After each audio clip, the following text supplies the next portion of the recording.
యేసుక్రీస్తు నామములో మీ అందరికీ శుభాభివందనాలు తెలియపరుస్తున్నాం.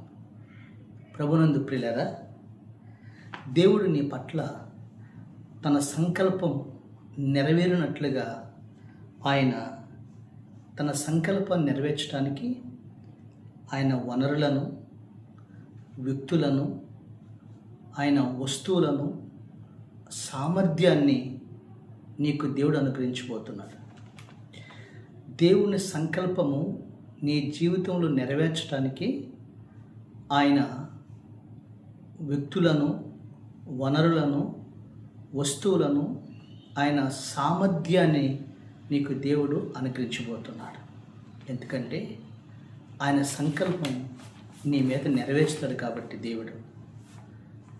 ఈరోజు నువ్వు దేవుని సంకల్పంలో నడుస్తున్నట్లయితే, దేవుడి చిత్తములో నీ జీవితం ఉన్నట్లయితే ఆయన సమస్తాన్ని నీ కోసం సమకూరుస్తాడు. ఇదే రోమీయులకు రాసిన పత్రిక 8వ అధ్యాయము 28వ వచనంలో మనం చూసినట్లయితే, దేవుని ప్రేమించే వారికి అనగా ఆయన సంకల్పము చొప్పున పిలువబడిన వారికి మేలు కలుగుటకై సమస్తమును ఆయన సమకూర్చి జరిగిస్తాడు. ఈరోజు ఏ కుటుంబం అయితే, ఏ వ్యక్తి అయితే దేవుణ్ణి ప్రేమిస్తాడో, ఆయన సంకల్పంలో నడుస్తాడో, తన సంకల్పాన్ని ఆ కుటుంబం మీదైనా, ఆ వ్యక్తి మీదైనా దేవుడు సమస్తాన్ని సమకూరుస్తాడు. ఈరోజు నీ బిడ్డలకి చదువు విషయంలో చూసినట్లయితే, ఆ దేవుడు ఆ చదువుకి తగినటువంటి మంచి కాలేజీ సీటు కావచ్చు, ఒక మంచి తగినటువంటి ఉద్యోగం కావచ్చు, లేదా నీ బిడ్డకి ఒక మంచి సంబంధం కావచ్చు, ఒక మంచి గృహము కావచ్చు, దానికి సామర్థ్యాన్ని ఇస్తాడు. ఆయన వ్యక్తులను, వస్తువులను, వనరులు కూడా ఆయన సమకూరుస్తాడన్న విషయాన్ని ఈరోజు నువ్వు మర్చిపోకూడదని ఈ దేవుని వాక్యం ద్వారా సెలవిస్తూ జరుగుతుంది. దేవుని స్తోత్రం. నువ్వు ఏ విషయాలైతే నువ్వు ప్రార్థన చేస్తున్నావో ఆయన సంకల్పము నీ జీవితంలో ప్రభు నెరవేరుస్తాడు. జాగ్రత్త వినండి. ఇక్కడ అపొస్తలుడైన పౌలు ఒక ఆయన ఉన్నాడు. ఈ అపొస్తలుడైన పౌలు పట్ల దేవుడు తన సంకల్పాన్ని ఏ విధంగా నెరవేర్చాడో, ఆయన సంకల్పం జరగకుండా సాతాను ఏ విధంగా అడ్డుకున్నాడో, అయినప్పటికీ కూడా సాతాను తంత్రాలను ఎదిరించి దేవుని సంకల్పాన్ని సౌలు ఏ విధంగా నెరవేర్చాడో, ఆ వాగ్దానము, దేవుడు వాగ్దానము ఆయన జీవితంలో ఎలా నెరవేర్చిందో ఈరోజు మీ పట్ల మీకు తెలియపరచాలని నేను ఆశిస్తున్నాను. అపొస్తలుడైన పౌలుని దేవుని సువార్తను ప్రకటిస్తున్నప్పుడు ఈ శాస్త్రులు, ఈ పరిచయులు, ప్రధాన యాజకులు పట్టుకున్నారు. అతని సభవారి ఎదుట నిలబెట్టారు. అయితే పౌలు పట్ల దేవునికి ఉద్దేశం ఏంటంటే, పౌలు యెరూషలేములో దేవుని గురించి సాక్ష్యం ఇచ్చాడు, దేవుని సువార్తను ప్రకటించాడు, ఆసియా ఖండమును దేవుడి కొరకు సంపాదించాడు.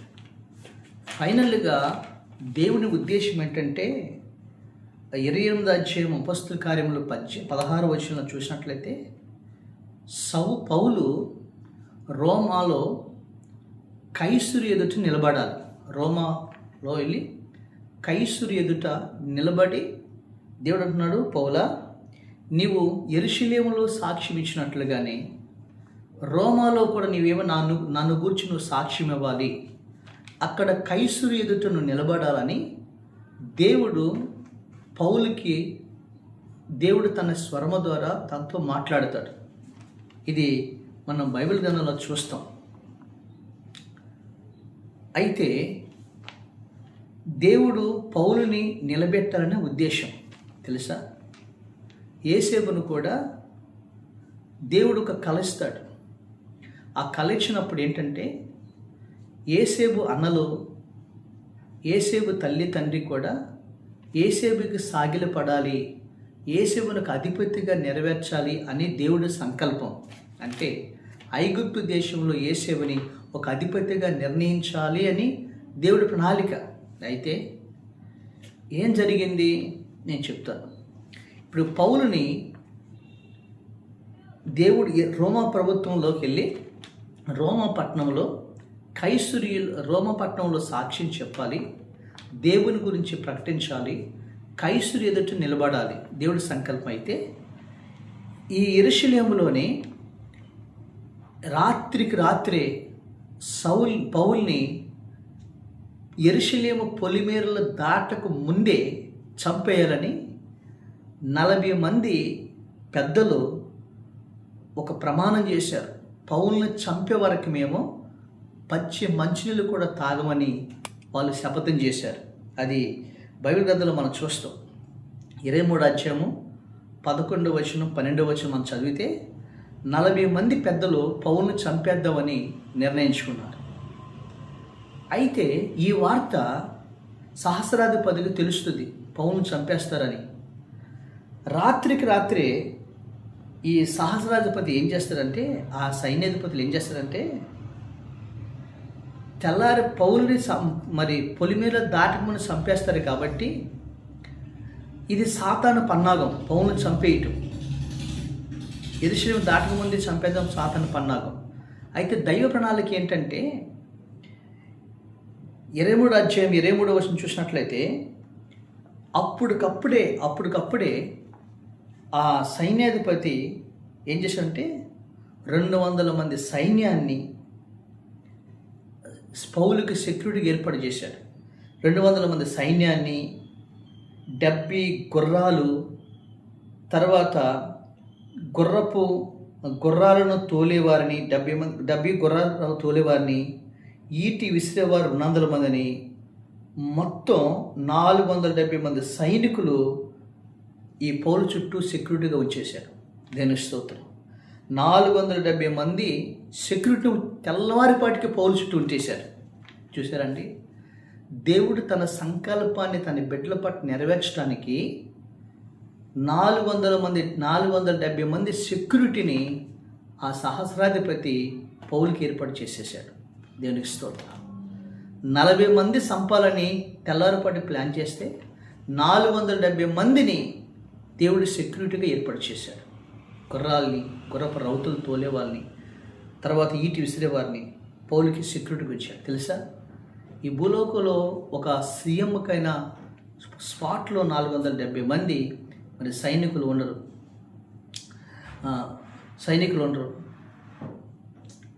మరి 470 మంది సైనికులు ఉండరు. ఈ విధంగా పౌలుకి దేవుడు సెక్యూరిటీ ఏర్పాటు చేశాడు. ఆ సెక్యూరిటీని బట్టి పౌలుని దేవుడు రాత్రికి రాత్రే